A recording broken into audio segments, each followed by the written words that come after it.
গরুর পূজা কিভাবে শুরু হয় পৃথিবীতে? প্রথম গোবৎস পূজা, গরুর বাচ্চার পূজা কিভাবে? সে স্বর্ণগলি গরুর বাচ্চা করে জিব্রাইল আলাইহিস সালাম যে জমিনে এসেছিলেন, ওই ফেরেশতার পায়ের নিচের একটু মাটি সে বুদ্ধি করে প্যাকেটে রেখে দিছিল। সে গরুর বাচ্চা বানায় স্বর্ণ দিয়ে গলিয়ে ওই মাটি এটার মধ্যে ঢুকাই দিছে ভেলকি দেওয়ার জন্য।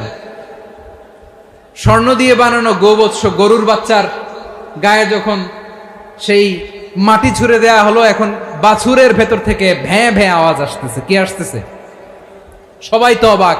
সামিরি বলে, আরে তোমরা যে 70 জন দিয়ে মুসা আলাইহিস সালাম রে পাঠাইছো, ওইদিকে এত ঘুরতেছে, আল্লাহরে খুঁজে পায় না, আল্লাহ তো এটার ভিতরে ঢুকছে। নাউজুবিল্লাহ বলবেন না? তোমরা যে 70 জন দিয়ে পাঠাইলা, 70 জন নিয়ে মুসা আলাইহিস সালাম খালি ঘুরতেছে, আল্লাহরে পায় না। পাবে কেমনে? আল্লাহ তো, নাউজুবিল্লাহ, এটার ভিতরে সেজদা দাও। এই সেজদা দিয়ে গেল। আল্লাহর নবী হারুন আলাইহিস সালাম বললেন, খবরদার, এটা সুস্পষ্ট শিরক। আল্লাহ সব গুনাহ মাফ করে, শিরকের গুনাহ মাফ করে না, খবরদার তোমরা থামো। কে শোনে কার কথা? এই যে যেমন এখন আপনারা আমার কথা শুনতেছেন না? শুনতেছেন? হারুন আলাইহিস সালাম বললেন, খবরদার, এই শিরকি কাজে তোমরা সংযুক্ত হয়ো না। তোমাদেরকে কি মনে নাই আমার ভাই মুসা আলাইহিস সালাম কি বলছে? আল্লাহ শিরক মাফ করে না, খবরদার শিরক করো না, আল্লাহরে ভয় করো। হারুন আলাইহিস সালাম তাদেরকে বুঝালেন, শিরক করো না, আল্লাহরে ভয় করো।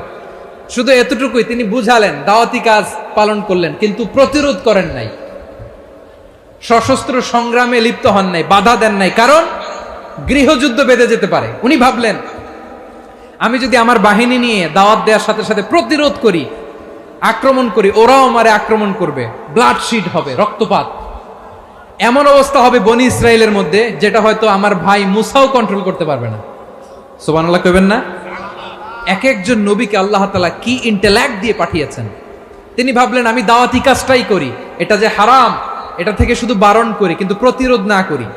আমি যদি ঐক্য ধরে রাখতে পারি, বাকিটা আমার ভাই সামলে নেবে। সুবহানাল্লাহ। হারুন আলাইহিস সালাম প্রতিরোধ করলেন না, বনি ইসরায়েলের মধ্যে গৃহযুদ্ধ বেঁধে যাওয়ার আশঙ্কায় প্রতিরোধ করলেন না, আক্রমণ করলেন না, শুধু দাওয়াত দিলেন।